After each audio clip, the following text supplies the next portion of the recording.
Good day, ladies and gentlemen, and welcome to my home here in Livingston, Montana. Okay, today's date is August 30th of 2022. Now, what I'm going to be doing for the next few minutes, and don't run away, please, is I'm going to do just a short look-see at this particular knife right here, a Cold Steel AD10. And I'll tell you about it as I go along here, but lately I bought a couple of Cold Steels, 3 Cold Steels I'm pretty impressed with. But so anyway, let's just get on with this and I'll tell you what I think about this particular knife right here.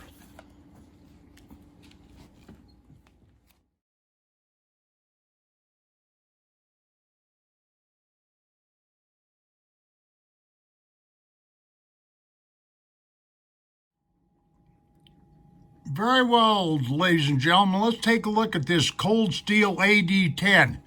Now, before I do that, I bought 2 of these 4 Max Scouts. I like these particular knives here so well, I got 2 of them. At the time I bought these, earlier this summer, these were $64.44 on Amazon, which I didn't think was such a bad deal, considering I've seen the price of these particular Cold Steel knives all over the map. Same goes with that AD10 right there.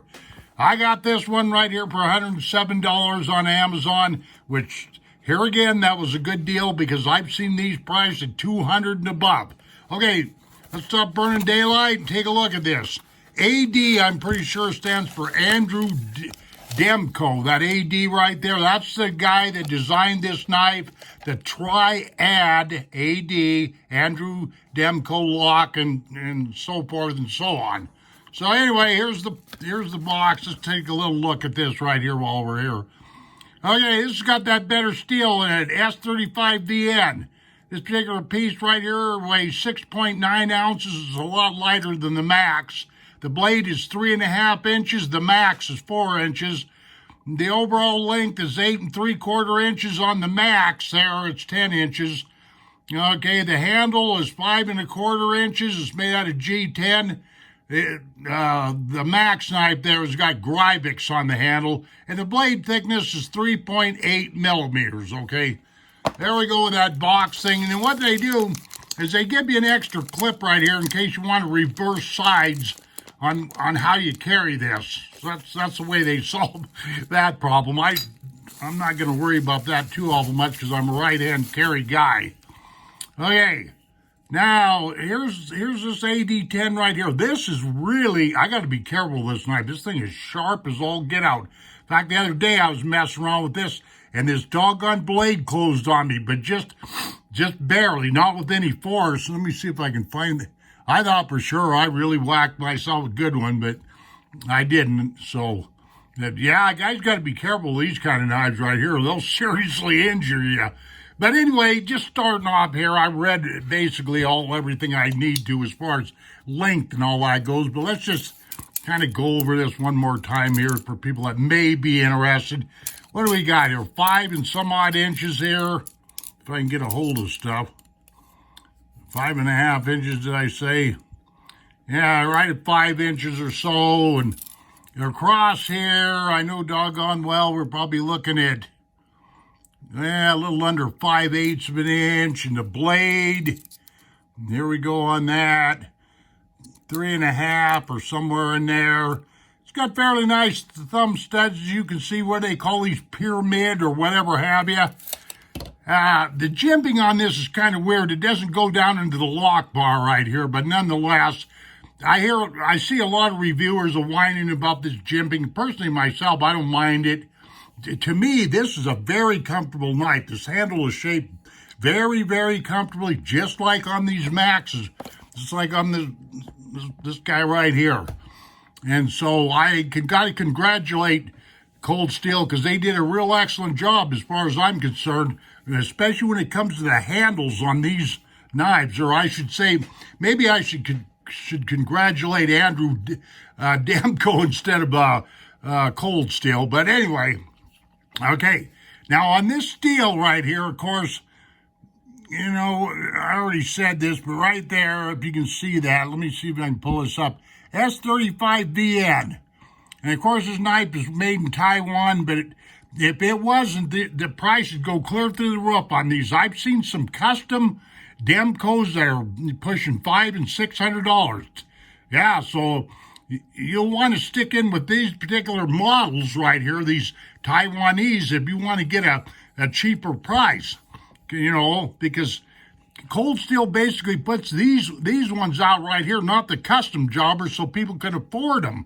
This has got G10 on this handle here. It's smoothed out real nice. I don't feel any rough edges around here anywhere.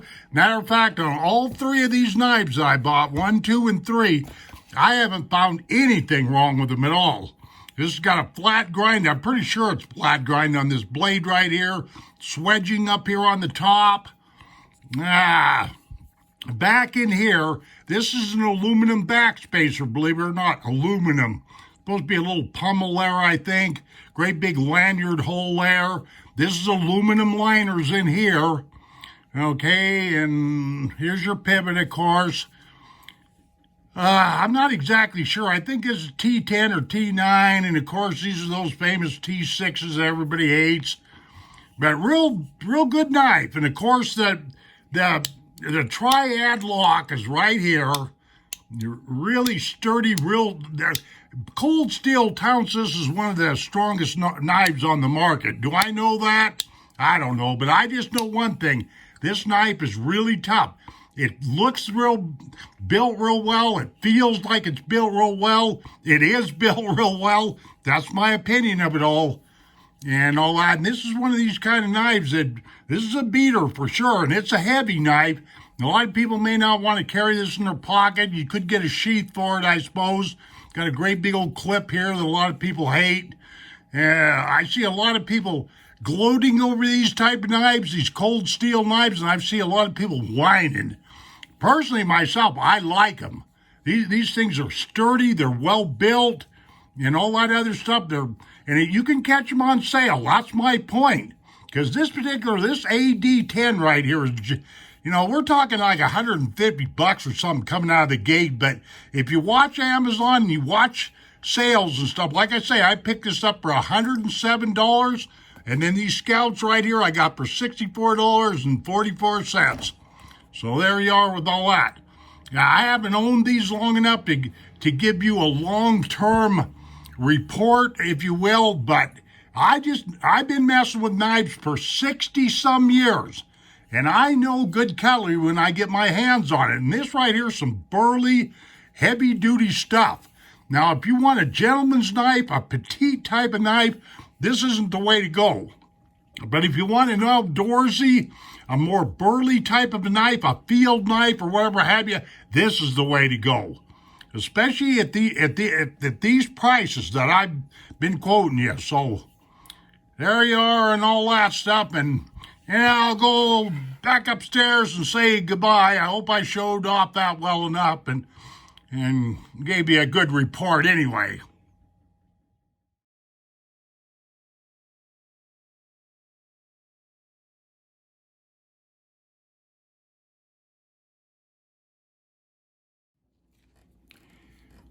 Okay, ladies and gentlemen, we're getting close to the end of this movie file, and aren't you glad? I'm just kidding. As parting shots here, I thought I would give you a long-distance shot, look at this AD10 right here, instead of the close-up work I just got done doing, but this is what this particular piece looks like at a distance. It does get my vote of approval. I like this, along with those 4 Max Scout knives.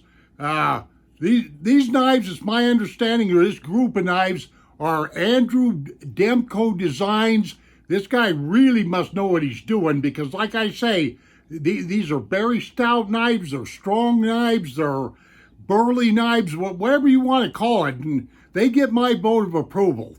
And like I've said on my channel before, I'm really not in the knife reviewing business anymore, but I will review a few knives from time to time.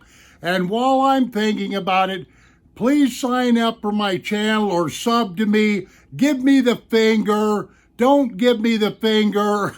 Thumbs up, thumbs down. Give me a comment or two. Sub to me. Did I already say that? Ring the bell. Jump, jibe, and wail. Let me know you are here, etc., etc. Very well, ladies and gentlemen. I shall see you on down the trail. Take care of yourselves, and adios, my friends. Boop.